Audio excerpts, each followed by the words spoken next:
The day Julia Keene paid $47 for the driest, most barren piece of land in all of Caldwell County, Texas. Every single person in the town of Harrow Creek laughed so hard that old Merv Dutton knocked over his coffee at the general store and didn't even bother to mop it up. It was the spring of 1874, and the land just west of town had been sitting unsold for 6 years running. 6 years of drought cycles, 6 years of ranchers poking at the earth with boot heels and walking away shaking their heads. The parcel measured 40 acres of cracked red clay, dotted with scrub brush and a single dead cottonwood that leaned so hard to the east it looked like it was trying to escape. The creek that ran along the southern edge had gone dry 2 summers prior, leaving nothing but a pale scar in the earth where water once moved. And Julia Keene bought it anyway. She was 26 years old when she arrived in Harrow Creek with a carpetbag, a strong back, and a determination in her dark eyes that most people mistook for ignorance.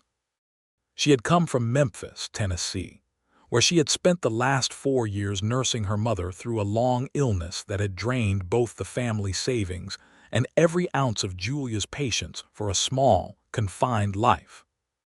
When her mother passed in February, Julia had sat in the empty house for 3 full days, looking at the walls and listening to the silence, and then she had made up her mind to go west. Not because it was romantic, not because she had read some penny novel about golden sunsets and adventure. She went west because land was cheap, and she had 30 years of living left to do, and she was not going to do it inside 4 walls that smelled like medicine and grief. She had read about the Texas frontier in newspapers and in a single pamphlet distributed by a land office in Dallas. The pamphlet had used words like opportunity and fertile ground and the promise of tomorrow, which Julia had read with appropriate skepticism. She was not a fool. She knew the West was hard, but hard she could manage. What she could not manage was standing still. When the stagecoach rolled into Harrow Creek on a Wednesday afternoon in April, Julia stepped down onto the main street and breathed in the hot, dry air and looked at the wide, flat landscape spreading out in every direction like a table set for no one, and she felt something loosen in her chest. Space. There was so much of it. After Memphis, after the small rooms and the closed curtains, the sheer enormity of the Texas sky felt like permission. She went to the land office the very next morning. The land agent, a round-faced man named Delbert Finch, had peered at her over his spectacles with undisguised bewilderment when she pointed to the parcel west of town on his curling map. "That one," she said. Delbert had cleared his throat. "Miss, that parcel is not what I would call a prime investment. I can see that." "What does it cost?" $47 for the full 40 acres. But I am obligated to tell you that 3 different ranchers have looked at that land and walked away. The soil is clay-heavy. There's no reliable water source. $47, Julia repeated, placing the money on his desk in careful bills and coins. "Write the deed." Delbert wrote the deed. He also told his wife about it over supper that night, and by Thursday morning the story had made a full circuit of Harrow Creek. By Friday, Julia had been called a fool, a dreamer, and by the minister's wife, that poor misguided creature from Memphis, in a tone so thick with pity it was practically a second skin. Julia heard all of it. She absorbed it the way the dry earth absorbed rain completely and without complaint. She set up a tent on the land that first week, using a second-hand canvas she had bought from the general store, and she began to walk the property from edge to edge, learning it the way you learn a person. She noted where the clay gave way slightly to sandier soil along the northern rise. She noticed the way certain scrub plants clung to low spots where moisture might collect after a rain. She crouched and dug her fingers into the earth in a dozen different places, holding the soil up to the light and crumbling it between her palms. She did not know everything. She knew that. But she was willing to learn. It was during her second week on the property, on a Thursday afternoon in early May, that she first saw Owen Brenner. She heard him before she saw him. The sound of horse hooves moving at a slow, steady walk along the property's northern boundary, and then the creak of a saddle as someone pulled up short. Julia straightened from where she had been crouching near a low spot in the north field and turned to look. He was sitting on a good bay horse, a tall man with broad shoulders and a worn leather vest over a collarless shirt the color of the desert at dusk. His hat was pulled low against the afternoon sun, and he had a jaw that looked like it had been cut from the same red sandstone as the landscape around them. He was watching her with an expression she could not immediately read, not mocking, not pitying, just steady and attentive, like a man who was used to reading the land and had simply extended that habit to the person standing on it. "You the one who bought this parcel?" he asked. His voice was deep and unhurried. He had a slight Texas accent, not heavy, but there in the way certain vowels settled. "I am," Julia said. She did not shade her eyes from him, she looked directly at him. "Is that a problem?" "No problem," he said. He tilted his head slightly, looking past her at the field. "I ride the boundary of my property most mornings. Your northern edge runs along my southern fence line. Just wanted to introduce myself." He touched the brim of his hat. "Owen Brenner. Julia Keene." She walked toward him a few steps so they didn't have to speak at such a distance. He swung down from the horse with the practiced ease of a man who had done it 10,000 times. He was taller than she expected, 6 feet and some, and when he looked at her directly, she saw that his eyes were an unusual shade, not quite brown, not quite green, something that shifted between them like sunlit creek water. "You're the one from Memphis," he said, not unkindly. "Word gets around." "This is Harrow Creek," he said simply, as though that explained everything, and it did. "What's your plan for the land?" It was a direct question, and she appreciated it more than she could say after 2 weeks of people wringing their hands at her from a safe distance. "I want to grow things," she said. "Vegetables, some fruit if I can manage it. Maybe winter wheat eventually. I'd like to have a proper house by fall." Owen looked out over the 40 acres. He was quiet for a long moment, and she found that she didn't mind the quiet. He wasn't being dismissive. He was actually looking at the land, really looking at it, the way she had been looking at it herself. "Problem is water," he said at last. "I know. The creek's been dry 2 years. I know that too." He glanced at her then, and there was something in his expression that was not quite a smile but was close to it. Respect, maybe, quiet and careful as a man counting coins. "You thought about dowsing." Julia had heard of water dowsing, using a forked stick to find underground water. She had also heard it described as superstition by every practical person she had ever met. She said so. Owen shook his head slowly. "I'm not talking about a forked stick and a prayer. I'm talking about reading the land. There are signs, plant life, soil composition, the way the ground slopes. I grew up reading them." He paused. "My mother was Apache. Her people read the land before any of us showed up with surveying equipment." Julia looked at him steadily. She knew what acknowledging that meant in a place like Harrow Creek in 1874. She knew what it cost a man to say it plainly and without apology. She said, "Then you know what you are looking at." "I might," he said. "If you want, I can walk your property, tell you what I see." She studied him for a moment. He held her gaze without flinching. Whatever he was offering, it was genuine. She could feel that the way you feel the difference between a real promise and a polite noise. "All right," she said. "When?" "Tomorrow morning, if you're agreeable. First light is better for reading the ground before the heat sets in." "I'll be here," she said. He remounted his horse in that same easy way and touched his hat brim again, and she watched him ride back along the fence line until he was a small shape against the wide morning sky. That night, lying in her tent on the piece of land the whole town thought was worthless, Julia Keene felt something she had not felt in a very long time. Not hope exactly. Something quieter than hope. Something that felt like the first few notes of a song you can't quite name, but know that you know. Owen arrived the next morning before the sun had fully cleared the eastern ridge, riding in with a quiet purposefulness that Julia found deeply comforting.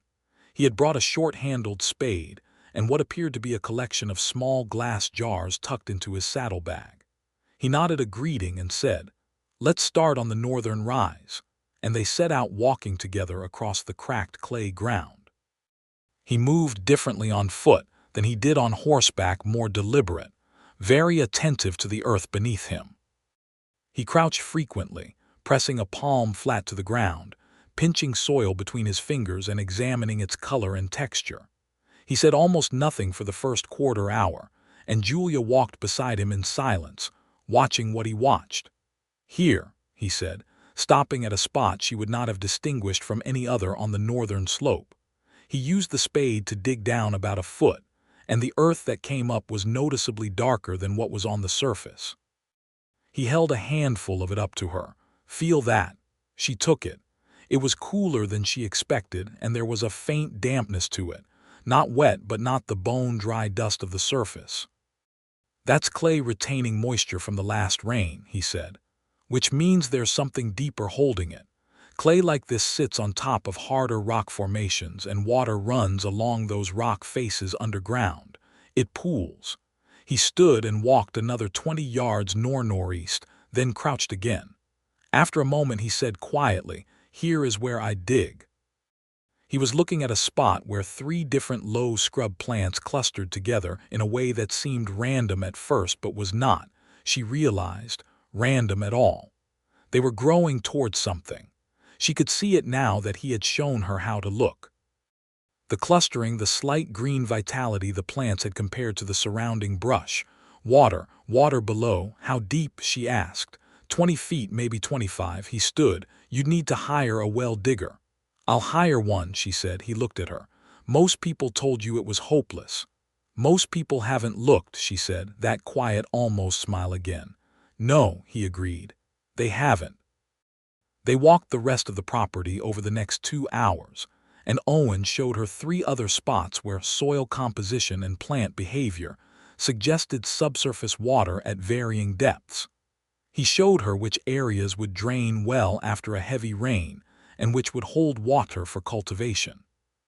He pointed out a section of the southwest corner where the clay content dropped significantly, and the soil became something she might actually be able to work into proper garden ground. By the time they finished, the sun was fully overhead and the heat had settled in with its usual flat authority. They stood near her tent, and Julia pulled out the tin pot she kept over a small fire ring and offered him coffee, which he accepted. They sat on upturned crates, she didn't have chairs yet, and drank coffee that was too strong and too hot for the weather, and it was good. Julia told him about Memphis and about her mother. She told him about reading the land pamphlet and about Delbert Finch's expression when she put the money down. Owen listened without interrupting, which was something she had learned to value highly in a person. He told her he had a cattle operation on the 400 acres to the north. His father had come to Texas from County Clare in Ireland as a young man and had worked cattle for 20 years before buying the land. His mother had been born in a Mescalero Apache camp 2 days' ride southwest of where they were sitting, a woman of extraordinary practical intelligence, whom Owen described with a measured reverence that made Julia's chest feel tight in a way she couldn't quite explain.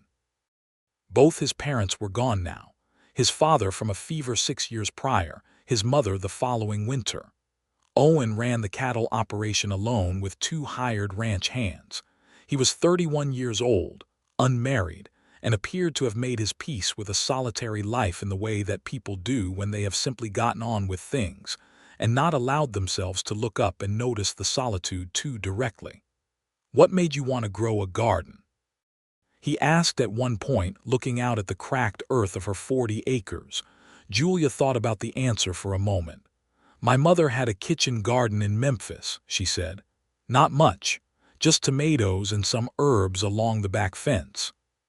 But every summer those tomatoes came in and she was happy in a way I don't think anything else made her happy. I want that. I want to put things in the ground and have them come back. I want to build something that keeps growing after I've put work into it." She paused. "That's probably very simple." "That is not simple at all," Owen said quietly. They sat in comfortable silence for a while after that, and the sun moved, and the scrub jays in the dead cottonwood argued about something, and Julia thought that this was already one of the better mornings she had spent in a long while. Owen came back the following week, then the week after that. Not always with a specific purpose, sometimes to check how her well-digging progress was going, sometimes just passing on his morning ride and stopping to lean on the fence and talk. He brought her a copy of a farming almanac he had in his own library that had a section on dry land cultivation techniques being developed in the southwestern territories. He mentioned, as though it were a small thing, that he could spare some topsoil from a richer section of his own property if she wanted to work it into the southwest field before she attempted planting. Julia accepted the almanac and the topsoil and thought about how people revealed themselves through the things they offered rather than the things they said.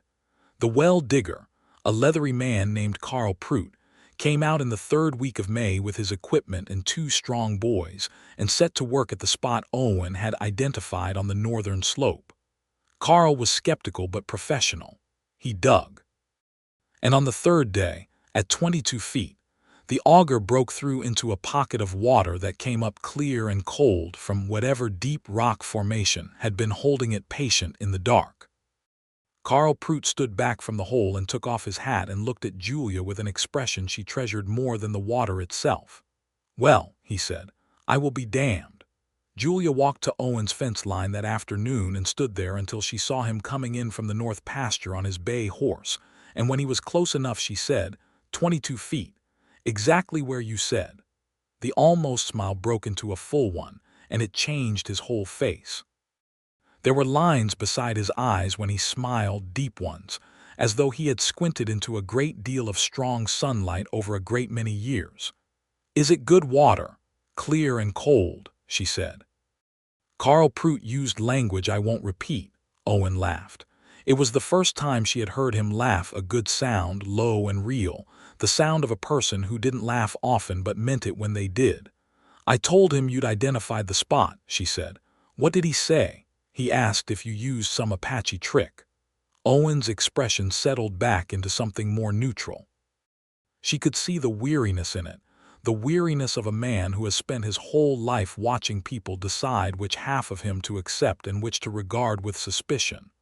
"And what did you say?" he asked. "I said you read the land better than anyone in Caldwell County," she said. "And that Carl Prout ought to be glad there are people who know how to do that." His eyes held hers for a moment. Then he said, "Thank you, Julia." It was the first time he had used her first name, and she noticed it the way you notice when the wind shifts. Through June and into July, the garden took its first halting shape. Julia built a proper irrigation channel from the new well to the southwest corner field with help from a young man from town, named Eli Moss, who was willing to work for fair wages, and didn't seem to care that he was working for a woman who most of Harrow Creek still regarded as slightly touched. She turned the topsoil Owen had given her into the clay ground and worked it until her arms ached, and her hands blistered and healed and blistered again. Owen's contributions became woven into the fabric of the work without any great announcement. He appeared one morning with fence posts and wire for the garden perimeter because deer had been coming down from the north ridge, and a garden without a fence was just a dinner invitation. He helped her set the posts on a long Saturday, working beside her in the heat without complaint, and they talked the entire time about plants, about cattle, about the Apache understanding of water cycles, about what Julia wanted the land to look like in 5 years. "Tell me what you see," he said at one point, pausing to drink from the water canteen. "When you picture it, really tell me." No one had asked her that before. Not Delbert Finch, not any of the people in town who were slowly becoming less dismissive as the well-fed water flowed and the garden ground took shape. She thought about it carefully because he deserved a careful answer. "I see a proper house here," she said, standing where she stood. "Not grand, but solid, a porch on the south side, and that field all of it planted, tomatoes and squash in the summer, corn if I can get the water right, a fruit tree in the east corner, maybe 2 chickens." She paused. "And that cottonwood not being dead anymore, but I think that is not in my power to arrange." You could plant a new one, he said. They grow fast near water. I know that now, she said. He had told her that 2 weeks ago. I would like a cottonwood that is not dead. He looked at the dead tree and then back at her, and the light that was in his eyes at that moment was something she did not know how to name but stored away regardless, the way you store good things when you are not yet sure you are allowed to keep them. The trouble from town came in July, as she had known it would eventually. Not violent trouble, not the kind that required a gun. Just the quieter, more insidious kind. Margaret Holt, who was the wife of the largest landowner in the county, came to call on a Tuesday morning with 2 other women in a wagon that was considerably nicer than anything Julia owned. Margaret was in her mid-40s, sharp-featured, accustomed to setting the tone of social reality in Harrow Creek, the way a conductor sets the tempo for an orchestra. She stepped down from the wagon and looked at the garden fence and the irrigation channel and the growing rows of planted seedlings with an expression that managed to be both impressed and disapproving simultaneously. "Miss Keene," she said, "we wanted to come and see how you were getting on." "I'm getting on very well," Julia said pleasantly. "Would you like some water? It's fresh from the new well." Margaret looked at the well and then at the garden and then at Julia. "We've heard Owen Brenner has been helping you out here." "He has been a very good neighbor," Julia said carefully. Margaret's expression did what such expressions do in small towns. It arranged itself into something that was technically concern but was actually something else. "It's quite a bit of time he's spending over here," she said. "People have noticed. Owen Brenner is a solitary man, always has been, and I would hate for anyone, for you, I mean, to read more into neighborly assistance than is intended." She paused. "You're new here. You may not understand how things are." Julia felt the heat of the moment in a very specific way, not embarrassment, which she was sure Margaret intended, but a clean, clear anger that she kept entirely off her face. "I appreciate your concern," she said, "but I understand my own situation quite well." "He is," Margaret paused, choosing her words with the care of a woman used to weaponizing them. "He is not entirely. He is one of the most capable and knowledgeable men in this county," Julia said. "And the best neighbor I have ever had. Now would you like some water, or shall we leave it there?" There was a silence in which the 2 women took each other's measure, and then Margaret made a small sound that wasn't quite a retreat, but was as close to one as she was likely to make, and the visit ended shortly after. Julia stood watching the wagon roll back toward town and breathed through the anger slowly. She was aware that Margaret's visit was about more than propriety. It was about ownership of narratives, about who was allowed to succeed and who was not, and about the particular discomfort that certain people feel when someone they've dismissed proves them wrong. She would not waste too much energy on it. She had a garden to tend. But that evening when Owen came by on his evening ride, she told him about the visit. She told him plainly, the way she told him everything. He was quiet for a moment after she finished. He was looking at the garden, at the small green shoots of her tomato plants coming up along the newly built fence row. "Margaret Holt has had opinions about me since I was 12 years old, he said at last. "She'll have them when I'm 60. I told her you were the best neighbor I have ever had." He looked at her then, and the expression on his face was something complex and layered: gratitude, and something underneath the gratitude, something more tender and uncertain. "You didn't have to do that." "I said what was true," Julia said simply. "I'm not in the habit of saying anything else." There was a moment that stretched between them, long and warm as the July evening, and Owen said, "I know that about you. I've known it since the first morning we walked the property." She felt something move through her that had been building for weeks and that she had been managing carefully, the way you manage a fire you need but don't want to lose control of. She held it steady. "Then you know I mean it," she said. He nodded once slowly, and then he said something that surprised her. "Julia, I want you to know," he started again. "I come here because I want to, not as an obligation.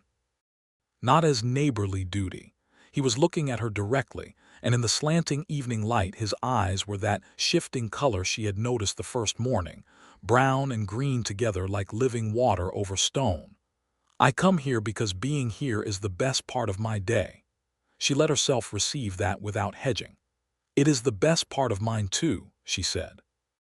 They stood on her land in the long summer evening with the smell of turned earth around them and the soft sound of the wind moving through the new garden fence, and it was enough. For that moment, it was entirely enough. August in Caldwell County was not kind to tender things. The heat settled in with a ferocity that turned the sky white at midday and made the air shimmer in waves above the flat ground. Julia worked early and late and rested through the worst of the midday hours, which was the only sensible approach. The well held, steady and faithful, producing its cold, clear water day after day, and she understood every morning when she drew the first bucket that this was the center of everything. This water that Owen had found in the dark earth. Her tomatoes came in red and heavy in the third week of August. She stood in the garden that morning with a tomato in each hand, feeling their warm weight, and she cried a little, which surprised her. Not from sadness. From something that was the opposite of sadness, the particular emotion that comes when something you worked for with your whole body and your whole heart actually comes true. She took a basket of tomatoes to Owen's house that afternoon. It was the first time she had been to his property, though she had looked at the house from across the fence line often enough.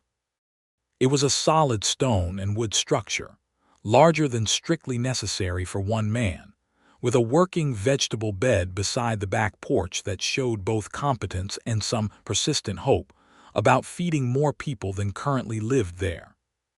One of his ranch hands, a young Mexican man named Tomas Vega, saw her coming up the drive and went to find Owen. Owen came out of the barn wiping his hands on a rag, and his expression when he saw the basket, when he saw what was in the basket, was everything. "They came," he said. "They came," she confirmed.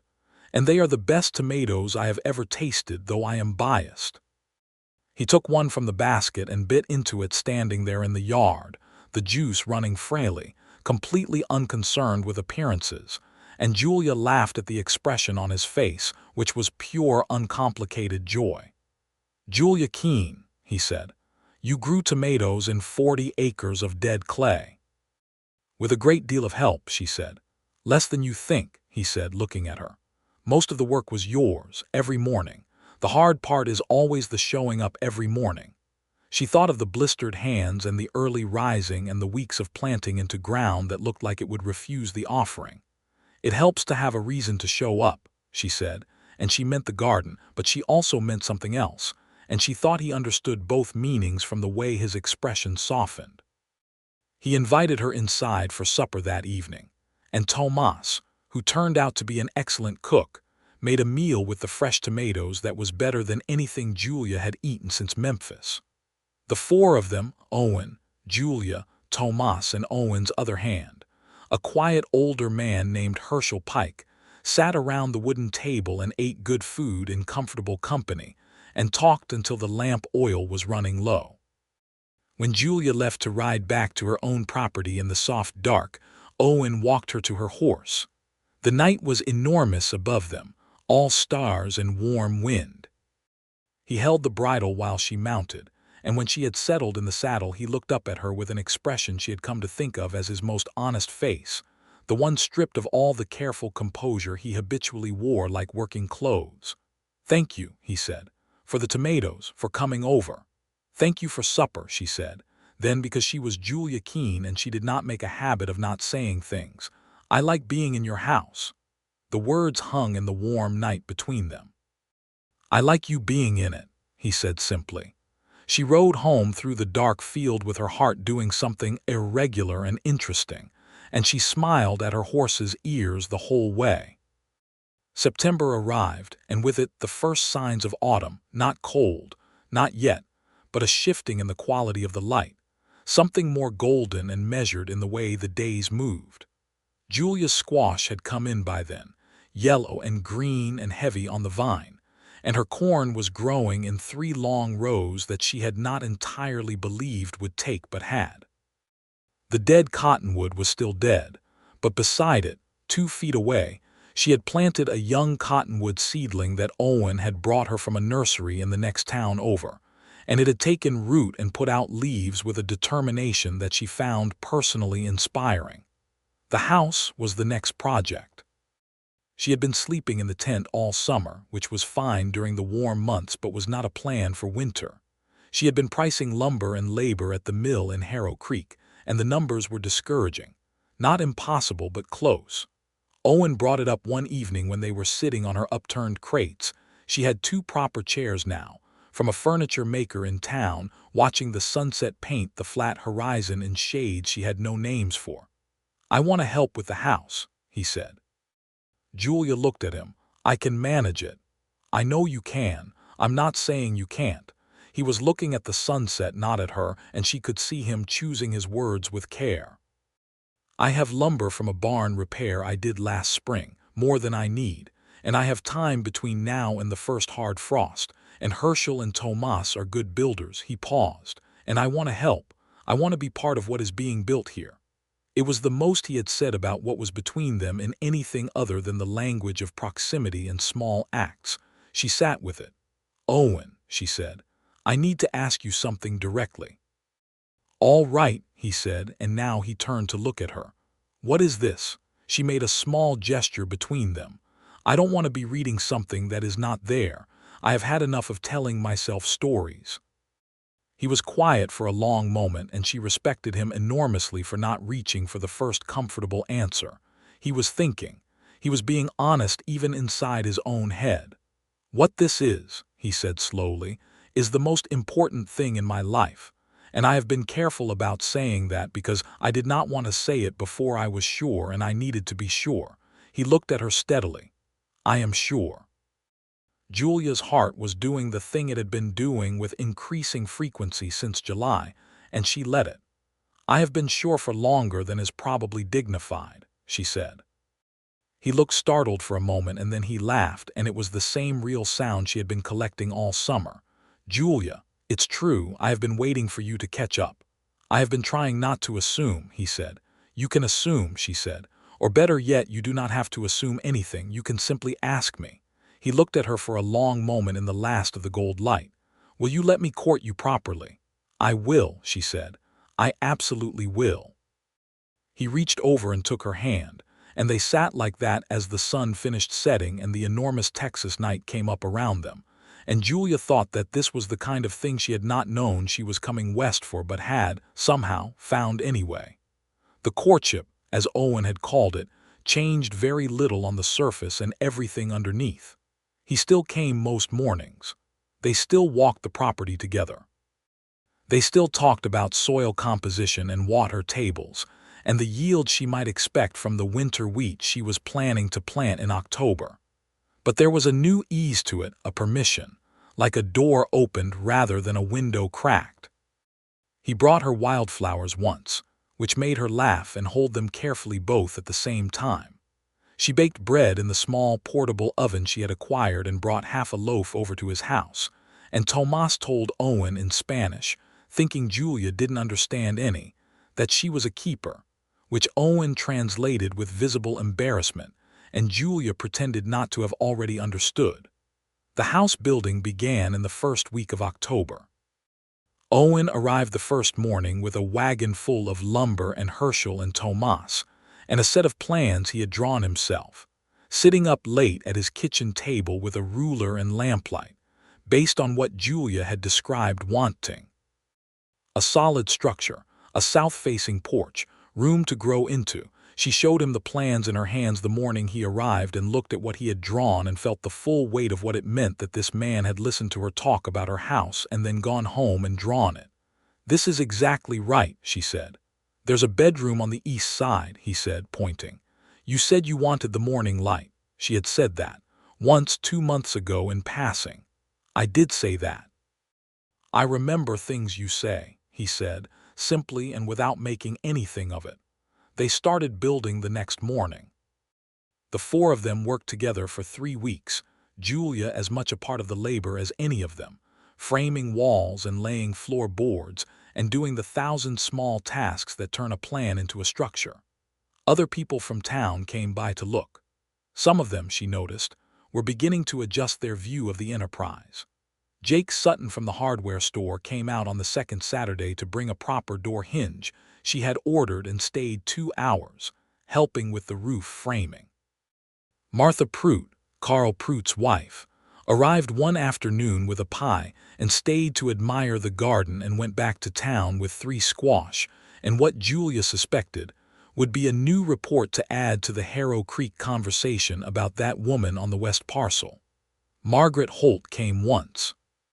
She came alone without the other women, driving her own smaller buggy, and she stood on the edge of the property and looked at the house frame and the garden and the new cottonwood growing brave beside the dead old one, and she was quiet for a long time. Julia went to meet her. "You proved it could be done," Margaret said. It cost her something to say it. Julia could see that. She was not a bad woman exactly. She was a woman who had lived in a small social order for a long time and had confused the order for truth. "The land proved it," Julia said. "The water was always here. It just needed someone willing to look." Margaret nodded. She did not apologize, and Julia did not expect her to. Some things move by degrees rather than declarations. "I will tell you," Margaret said carefully, "that Owen Brenner is a good man.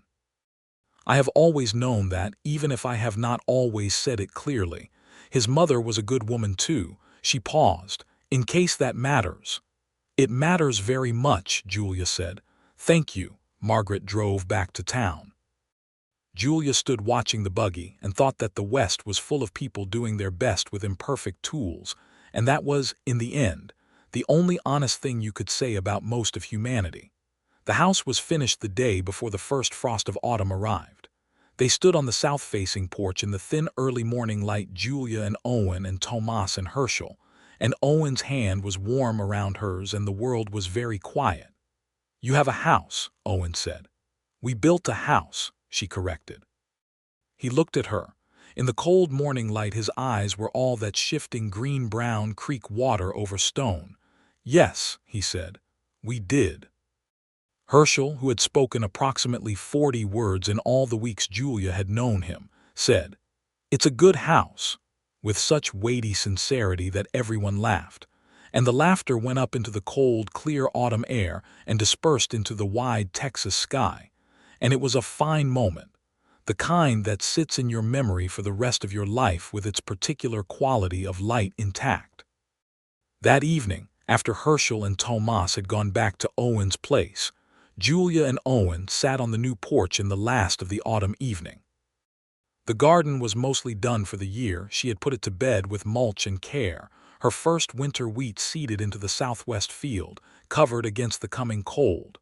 The young cottonwood beside the old dead one had gone golden and was dropping its small leaves in the wind. "I want to ask you something," Owen said. His voice was quieter than usual. "Ask," she said. He turned to look at her, and she saw the seriousness in his face and felt her own heartbeat change rhythm in that particular way it had learned to change in his presence. "I want to ask you to marry me," he said. "I want to do this properly, so I am asking. Julia Keene, will you marry me?" She looked at him for a long, steady moment. She thought of Memphis and the small rooms. She thought of the stagecoach rolling into Harrow Creek and the wide flat sky giving her permission. She thought of Delbert Finch's bewildered face and $47 and a dead cottonwood and 22 feet of dark earth, and then cold, clear water rising. She thought of the first morning they had walked this land together, and his hand pressed flat to the soil, and his eyes reading things other people had stopped looking for. "Yes," she said. "Owen, yes."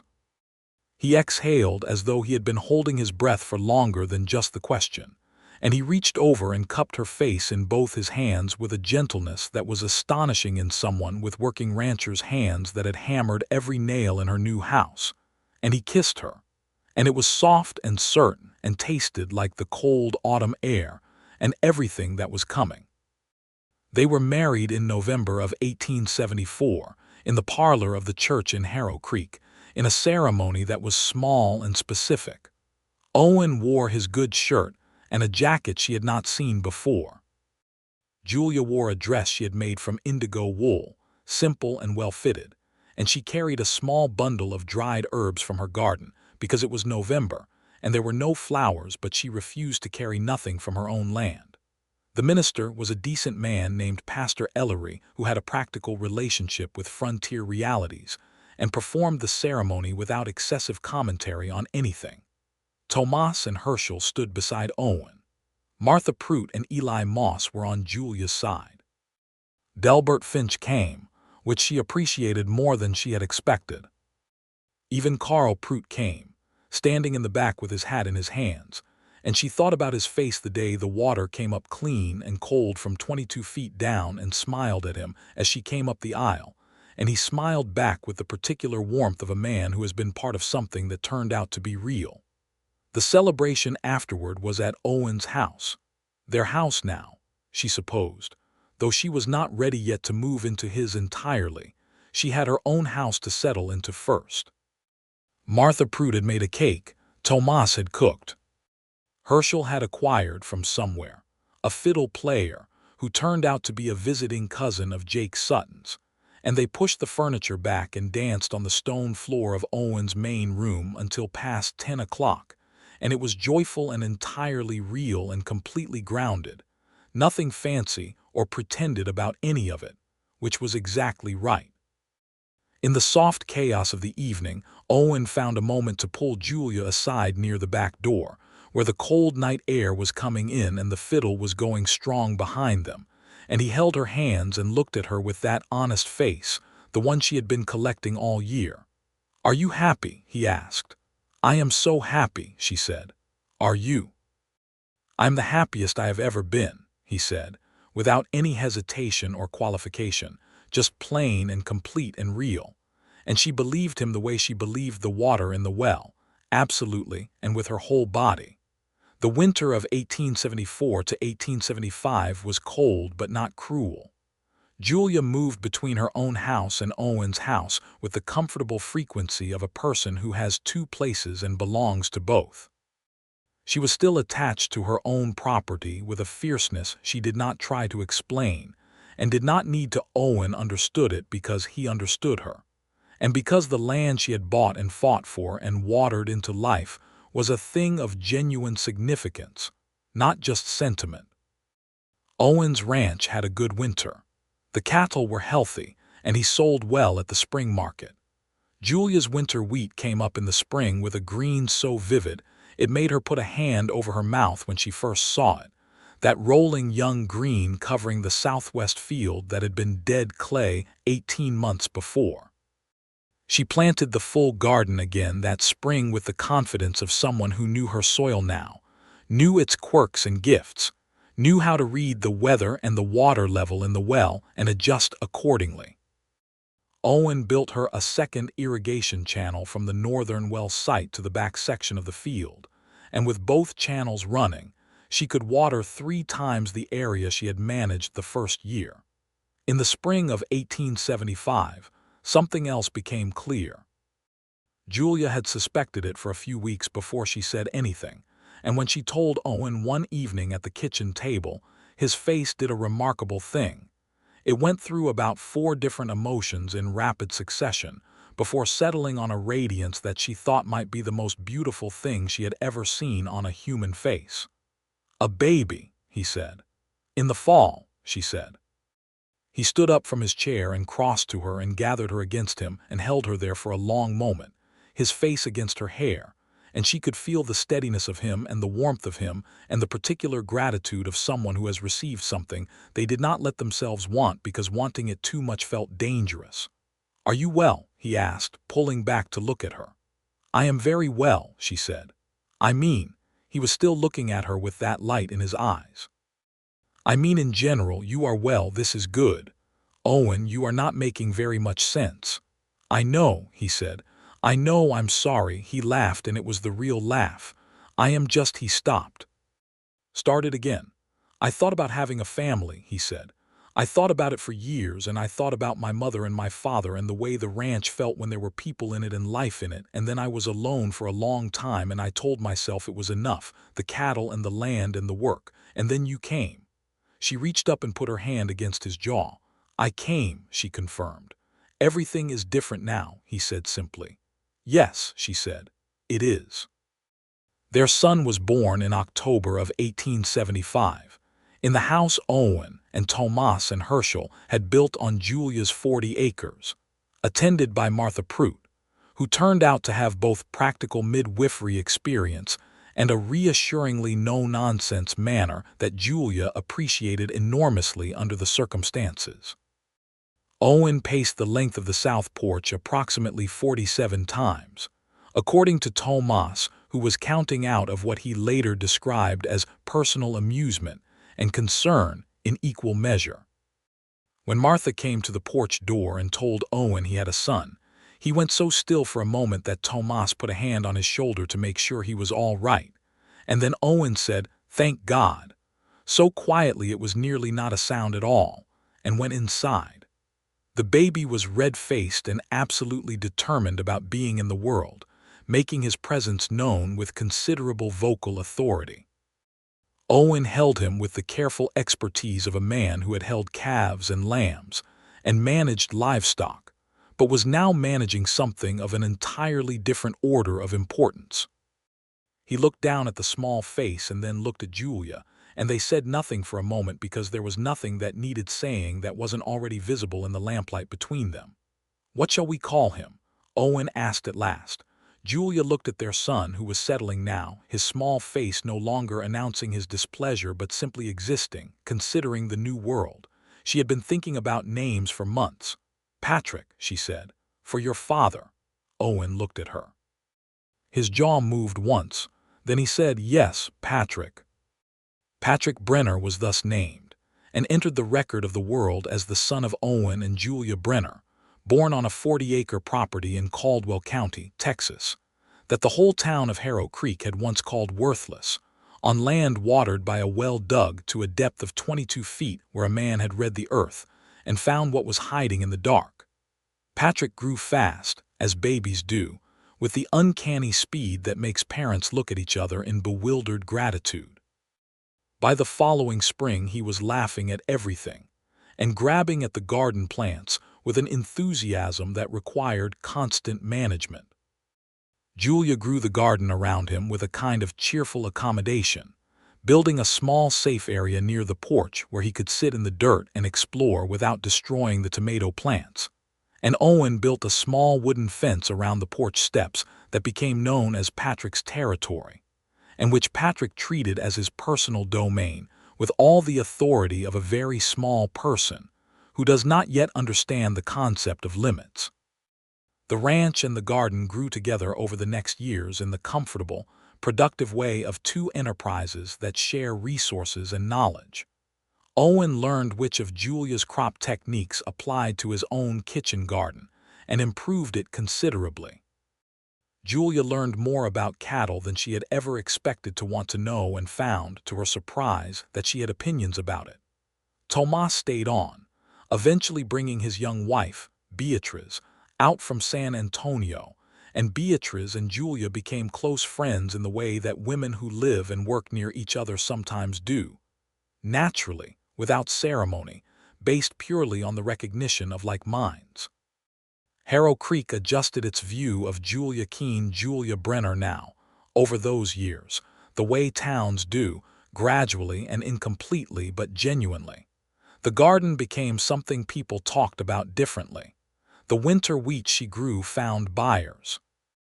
The tomatoes she sold at the summer market became famous enough in the county that people drove in specifically to buy them, and more than one young woman from Harrow Creek came to Julia to ask how she had managed the irrigation system, and Julia told them everything she knew without holding back a single piece of it. She never stopped being the woman who had bought the dry parcel. She held on to that. It was important to her, the specific memory of Delbert Finch's expression and the $47 and the way the whole town had laughed. Not out of bitterness. The bitterness had been brief, and she had released it with intention. But because that story, her story, was the honest foundation of everything she had built. The beginning, that said, I saw something no one else believed in, and I showed up for it every morning until it was real. She told Patrick that story when he was old enough to understand it.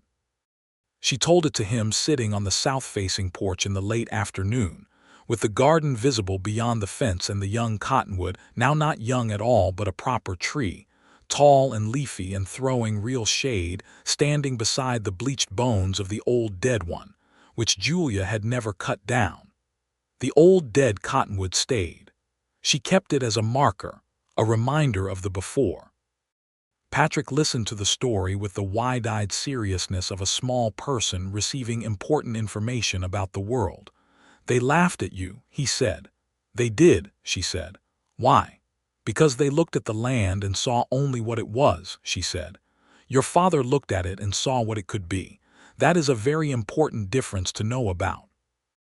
Owen, who was sitting on the porch steps in the good late light, one leg stretched out and his hat pushed back on his head in the way he had when he was at ease, said, "Your mother did the harder part."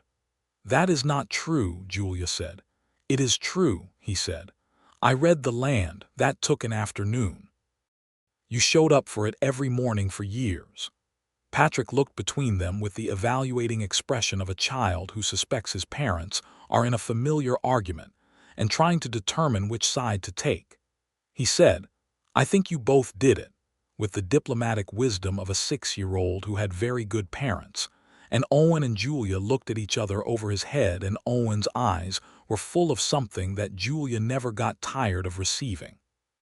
In the fall of 1878, Julia told Owen she was expecting again, and this time his response was faster, immediate joy with none of the overwhelmed stillness of the first time, just pure glad light in his face.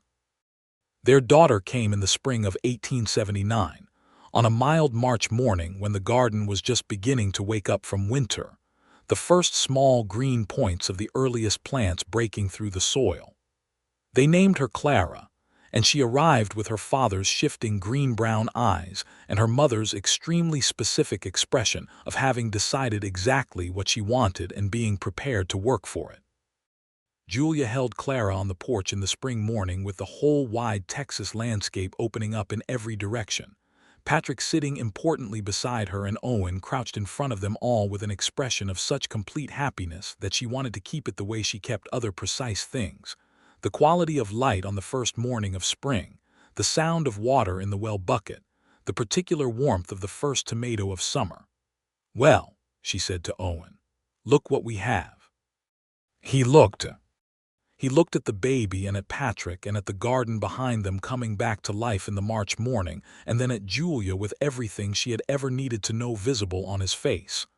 "I am the luckiest man in Texas," he said. "You are," she agreed. "But you also worked very hard for it, so I think that is fair."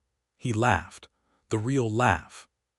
She heard it ring out over her land, their water, their garden, their life. And it went up into the enormous Texas sky, and the sky received it, and the day was very good. The land office in Harrow Creek had a board out front where property sales were announced and recorded. In 1874, Delbert Finch had posted the sale of 40 acres west of town to one Julia Keene of Memphis, Tennessee, and people had read it and shaken their heads. In 1879, Delbert, who had long since revised every opinion he had ever held about Julia Keene, posted a small additional notice near that original posting. He had done it on his own, without being asked. The notice simply read, "Keene Brenner Farm, West Parcel, now 40 acres of productive agricultural land with reliable well water and substantial annual yield."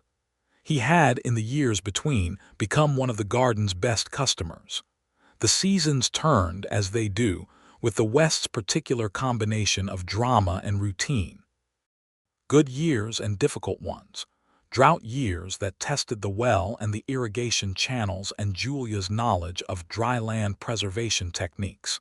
And full wet years when everything grew with a generosity that made the difficult years feel worth having endured. Owen's cattle operation and Julia's garden became genuinely interdependent, sharing labor and resources and knowledge in the way that good partnerships do. and the land that had once looked like nothing grew into something that people from neighboring counties came to look at, not as a curiosity or a joke, but as a model. Beatriz and Tomas added 3 children of their own to the household over those years, and the Brenner land in the evenings had the sound and motion of a place, with many lives being lived in it, Patrick running with Tomas and Beatriz's children across the open ground, Clara in the garden with her hands in the earth almost before she could properly walk, Owen and Tomas in long conversation over some question of cattle management or fence repair, Julia and Beatriz sitting on the porch in the evenings, sometimes with mending, sometimes without, just sitting in the good air. Herschel Pike, who never spoke more than he needed to and had lived at the ranch for as long as Owen could remember, turned 64 in the summer of 1880 and accepted a rocking chair that Julia had bought for his birthday with the solemnity of a man receiving a medal. He used it every evening on the bunkhouse porch, and was seen by passing riders to sit in it with such complete contentment that it became something of a landmark. Julia found the almanac Owen had given her in her first summer on the property when she was turning out a drawer in the fall of 1880. It was worn by then, pages soft from handling, corners bent. She had marked certain pages with strips of cloth, and the margins had her own notes in the careful handwriting she had learned at the Memphis schoolhouse. She sat with it in her lap for a long moment, in the kitchen of her own house. The house Owen had drawn from her words and built with his hands, with the sound of the children outside and the smell of the coming autumn evening. She thought about the woman who had arrived on the stage coach in April 1874 with a carpetbag and a determination and $47, and nothing else she could count on. She thought about that woman looking at Delbert Finch's curling map and putting her finger on the dry parcel, the one no one wanted. She was not sorry for any of it. Not the laughing, not the blistered hands, not the weeks in the tent, not the moment she had first crouched in the dead field and felt the soil and found it wanting. Not any of it. Because every bit of it was the road that led here, to this kitchen, to this house on this land with this water underneath it, to the garden visible through the window still going strong in the October light, to the children's voices, to the sound of Owen's boots on the porch steps. Owen came through the door in the early evening as he always did, and he saw her sitting at the table with the almanac, and he came and sat beside her without asking why. Just sat beside her the way he had always sat beside her, close and present. She put the almanac on the table and looked at him. The lamp was lit against the coming dark, and it made the kitchen warm and close. He was 40 years old now, and there was gray coming in at his temples, and the lines beside his eyes from the squinting were deeper. And she thought he was the most beautiful thing she had ever seen, which was a thought she had been having with increasing regularity for 6 years, and showed no signs of stopping. "I found this," she said, tapping the almanac. He looked at it, he smiled. "I remember giving you that. I remember receiving it," she said. "I thought you were an interesting man. And now I think you are extraordinary," she said, "which is a much bigger word, and I mean every part of it." He reached over and covered her hand with his. She turned her hand over, and they sat like that in the lamplight, 2 people at a kitchen table in a house built from found lumber and good intention on 40 acres of land that had been called worthless, with water running below them that no one had looked for hard enough, with a garden outside the window that grew things every summer because someone had decided to believe the ground could give. "Owen," she said. "Julia," he said. It was all that needed saying, and they both knew it. And the autumn evening came down around the house, and the children's voices came in through the window, and the lamp burned steady against the dark. And it was, by every measure that mattered, a very good life. The winter of 1880 was a quiet one, full of the particular deep cold that settles into the Texas high plains and makes the nights brilliant with stars. Patrick, who was 5 years old and growing at an alarming rate, had developed a passionate interest in the cattle operation, and spent every available hour following Owen around the ranch with the absolute conviction of a person who has found their calling. Owen answered every question patiently and in full, which endeared him to Julia in a fresh way every single time she witnessed it. Clara, at 1.5 years, was conducting her own systematic investigation of every corner of both the house and the garden, pulling herself upright on every available surface, and looking at the world with those shifting green-brown eyes and her mother's particular quality of deep, focused attention. In the evenings, Owen read to both children from the collection of books that had accumulated on the kitchen shelf, some brought by Julia from Memphis, some ordered through the general store, some traded with passing travelers. He read to them about natural history and about geography and about the mechanics of the wider world, interspersed with the stories his mother had told him about her people's relationship to the land, which he told in his own words, quietly and with care. Julia listened from across the room, doing whatever evening task she was occupied with, and the sound of his voice reading to their children was something she collected with the same care she collected the other precise and valuable things. Tomas, in the spring of 1881, came to Owen with a proposal. He had been offered a piece of land 20 miles south by his wife's family, a parcel with a house already on it and enough acreage for a small cattle operation of his own. He wanted to go, and he wanted Owen's blessing, and he wanted to be able to look him in the eye about it. Owen gave him his blessing without hesitation and shook his hand, and Julia cried a little when Beatrice came to say goodbye, which she was not embarrassed about, and Beatrice cried considerably more and held Julia for a long time, and told her in a mixture of Spanish and English that Julia was her best friend, and that her children were beautiful, and that she expected letters. Julia sent letters faithfully. She received them faithfully.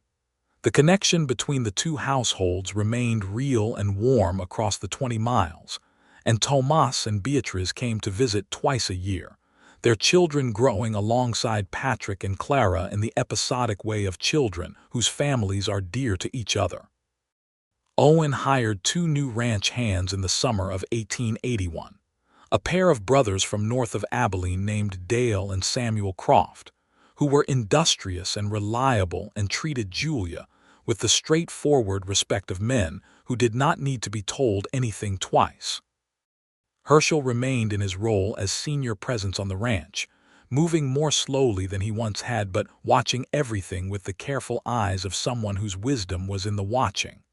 By the summer of 1882, Harrow Creek had grown considerably. A new blacksmith shop, a second general store, a lawyer's office, a schoolhouse completed the previous winter. Julia had been one of the people who petitioned the county for the schoolhouse, which she had done with the same focused determination she brought to all things she believed in. Patrick started at the school in September of 1882 at not quite 7 years old, and on his first morning he put on his good shirt and looked so precisely like his father at a young age that Julia had to take a breath before she could speak. "Are you ready?" she asked him. Patrick considered the question with complete seriousness. "Yes," he said. "I want to learn everything."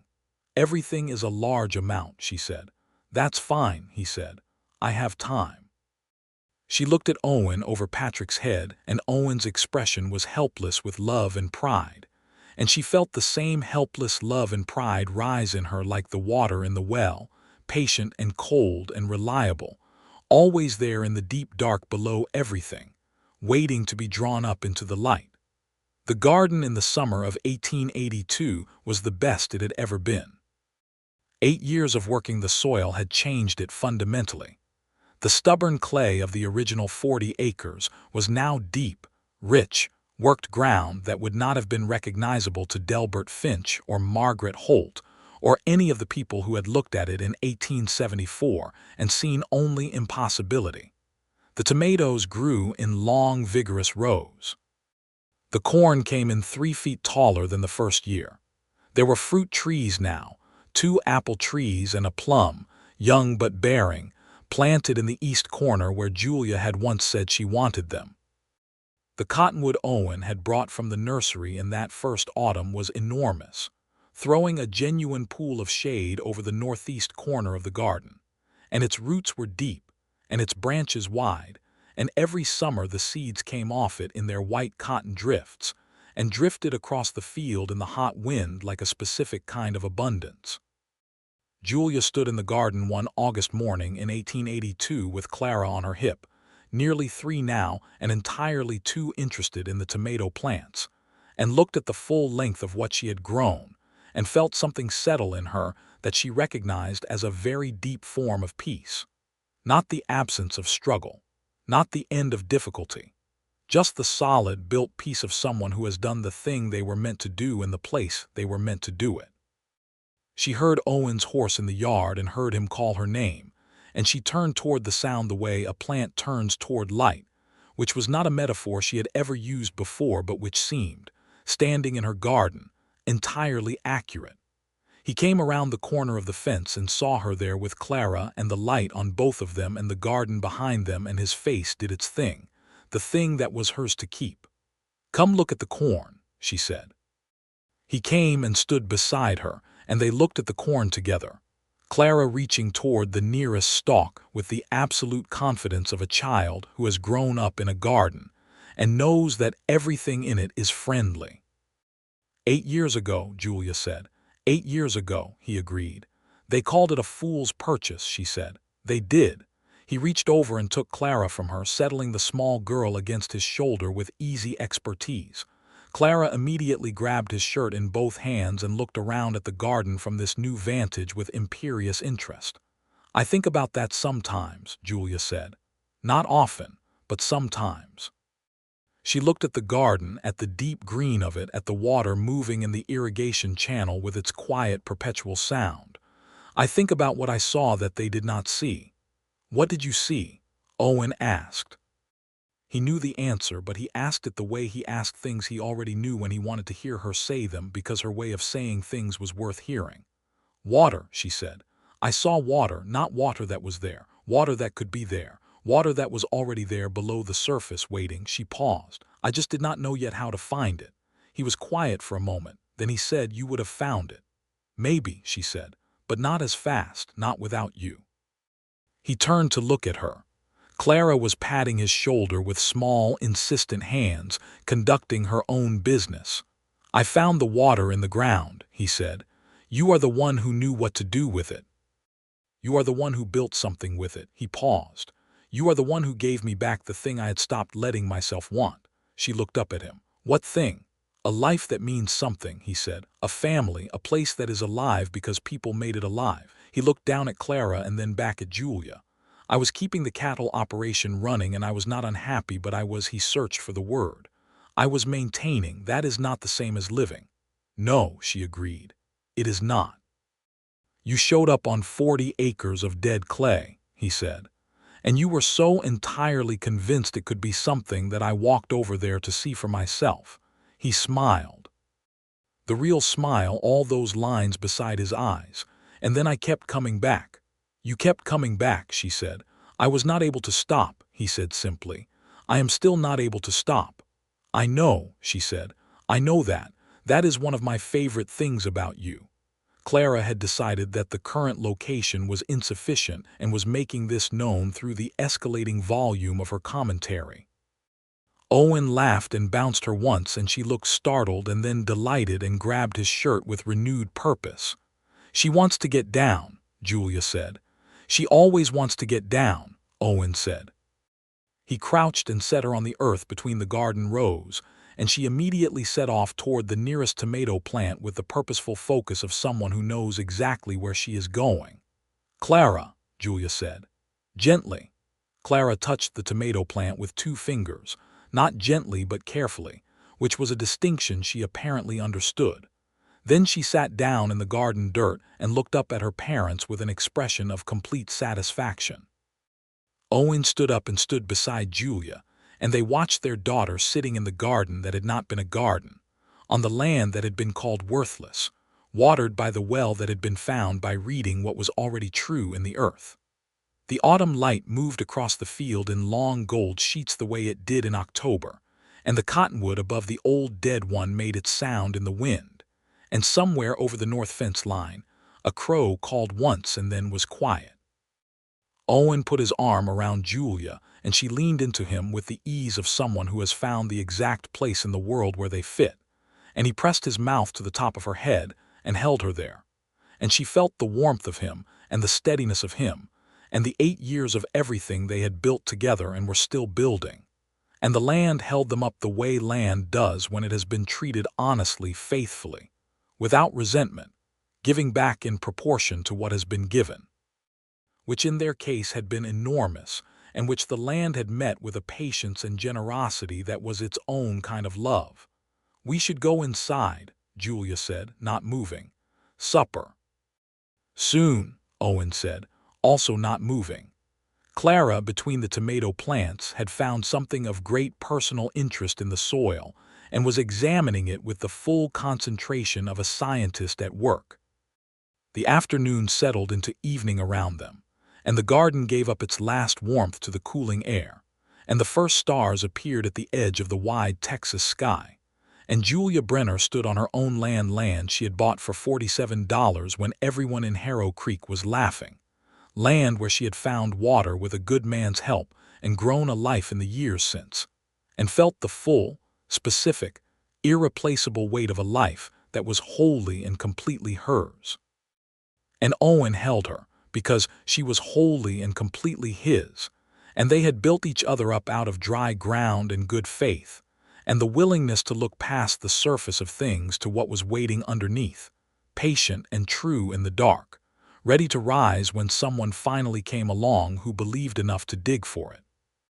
The stars came out, and the children came in, and supper was made and eaten and cleared, and Patrick talked about what he had learned at school, and Clara fell asleep in her chair before the meal was done, and Owen carried her to her bed with the practiced tenderness of a father who had carried a sleeping child more times than he could count, and never once found it anything other than the best part of the day. And later, when the house was quiet and the lamp burned low and the vast Texas night pressed close and bright against the windows, Julia and Owen sat together at the kitchen table, where they had sat 100 times, where they would sit 100 times more, and she reached across the table and he took her hand, and they were exactly where they had always been meant to be, and they knew it, and they were content, and it was good, and it was real, and it was theirs. The spring after that, Clara began to walk the garden rows with a small watering can she refused to let anyone else carry, and Patrick could ride a horse as well as most grown men in the county, and Owen built a new fence along the east boundary because the old one needed replacing, and Julia planted a second plum tree beside the first because one plum tree was never enough. And the cottonwood grew, and the water held, and the garden kept giving, and the land that had been called barren and dead and a fool's purchase went on being what it had always been underneath, waiting to be recognized, patient and full and rich with everything it had to offer, which was more than anyone who had only looked at the surface of it had ever imagined possible. Much like the woman who had bought it, and the man who had helped her see it clearly, and the life they had made from it together, which went on growing and deepening and bearing fruit in every season, which was all that any good garden or any good love has ever needed to do.